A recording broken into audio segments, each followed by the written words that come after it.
वो एक ऐसा कातिल है जिसे न्यूटन तक समझ नहीं पाया। जैसे ही उसकी आंखें घूमती हैं, गाड़ी भी एक ही झटके में 2 टुकड़ों में बंट जाती है। एक अंधा आदमी अंधाधुंध गोलियां चलाता है, लेकिन ये कातिल तो फ्लैश से भी तेज है। एक पल में गायब, दूसरे ही पल में उस अंधे को जमीन पर गिरा देता है।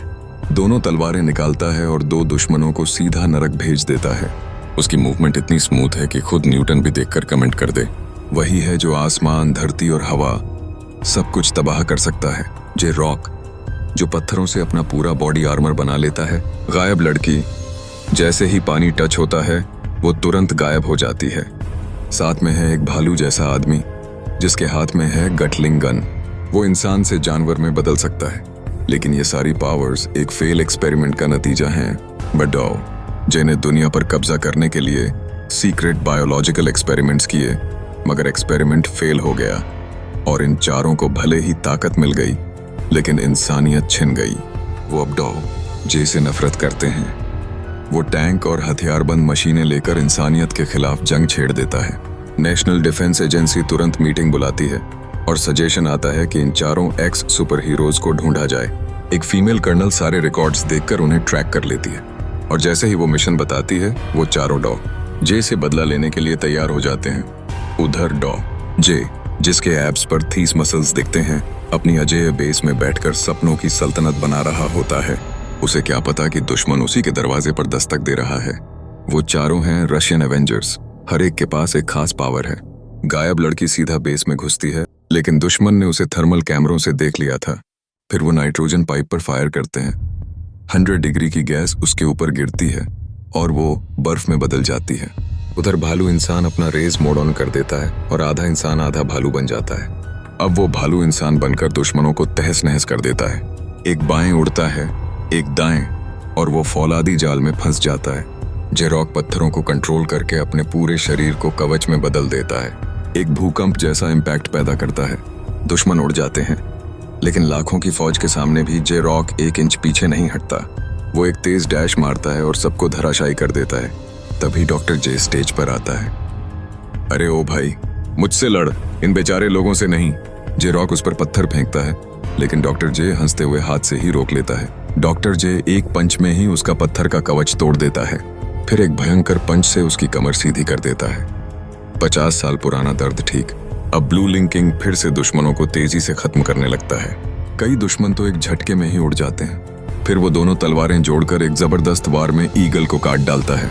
अगर कैमरामैन ने स्लो मोशन ना किया होता तो डायरेक्टर तक को समझ नहीं आता कि क्या हुआ, लेकिन बजट की कमी के चलते ब्लू लिंक किंग को नींद की गोली दे दी जाती है। चारों हीरो हार चुके होते हैं, मगर डॉक्टर जे उन्हें मारने की बजाय ऑफर देता है कि उसके साथ मिलकर दुनिया पर राज करें। वो उन्हें सोचने के लिए 12 घंटे का वक्त देता है। इसके बाद वो सारे टैंक और तोपों को कंट्रोल कर लेता है। सारी वॉर मशीनें शहर की ओर बढ़ने लगती हैं। डॉक्टर जे का असली प्लान ये है कि वो अपनी ताकत रूस के सबसे ऊंचे टावर से एक पुराने सैटेलाइट पर ट्रांसफर कर दे और फिर पूरी दुनिया की मशीनों को कंट्रोल कर ले। जैसे ही फीमेल कर्नल को पता चलता है कि हीरोज कैद हो चुके हैं, वो चुपके से बेस में घुसती है और चारों को आजाद कराती है। सेना सैटेलाइट टावर को उड़ाने की कोशिश करती है, लेकिन एक पावरफुल इलेक्ट्रिक फील्ड तोपों को रोक देती है। अब डिफेंस उन्हें नया वॉर आर्मर देता है, जिससे उनकी ताकत डबल हो जाती है। अब चारों एक बार फिर से पूरी तैयारी के साथ जंग के लिए निकल पड़ते हैं। चारों हीरो अब फुल आर्मर पहनकर पूरी तरह से तैयार हैं और दोबारा मैदान में उतरते हैं। जे रॉक हाथ में बिजली की चेन थामे दुश्मनों पर कहर बनकर टूट पड़ता है। एक ही वार में कई दुश्मन जमीन चाट लेते हैं। भालू जैसे दिखने वाला इंसान अब ऐसे लगता है जैसे किसी बच्चे ने अपनी पीठ पर गटलिंग गन लाद रखी हो और बस गोलियां दनादन बरस रही हों। 100 किलो की गन के रिकॉइल को वो पूरी तरह इग्नोर कर देता है। जब सारे दुश्मन तबाह हो जाते हैं तो तीनों हीरो एक छत पर इकट्ठा होते हैं, जबकि ब्लू लिंक किंग ऊपर जहाज में उनका इंतजार कर रहा होता है और भालू जैसा इंसान फिसलकर हवा में लटक जाता है। उसी वक्त जे रॉक अपनी चेन को शील्ड बनाकर गोलियों से बाकी सबको बचाता है और एक जबरदस्त जंप मारकर नीचे कूदता है। हवा में वो एक स्टील वायर छोड़ता है जो दीवार में जा धंसती है। एक ही बार में पाइप 2 टुकड़ों में बंट जाता है और दुश्मन हजारों फीट नीचे गिरता है। भालू जैसा इंसान तुरंत गटलिंग गन उठाता है, लेकिन जैसे ही फायर करता है वो अचानक अपनी ताकत खो देता है। जे रॉक तुरंत चेन फेंकता है, लेकिन डॉक्टर जे उसे हवा में ही पकड़ लेता है। एक जोरदार झटके से जे रॉक जमीन पर जा गिरता है उसी वक्त वो गायब होने वाली लड़की अटैक करती है और पीछे से अटैक करते हैं। डॉक्टर जे घबरा जाता है। 1 सेकंड की गलती में वो चेन से बंध जाता है। ब्लू लिंक किंग इस मौके का फायदा उठाता है, लेकिन 1 सेकंड पहले भालू जैसे इंसान के लिए हार मानना नामुमकिन है। वो फिर से बड़े भालू में तब्दील होकर गरजता है और डॉक्टर जे पर झपटता है। अब डॉक्टर जे भी थक कर बेहोश हो जाता है। हालात अब भी अनसर्टेन हैं।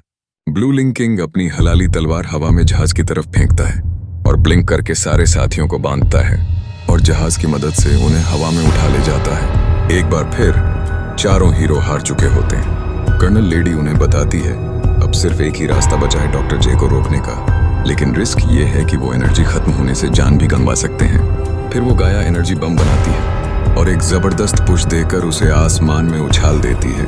बम की एनर्जी पूरे टावर को उड़ा देती है।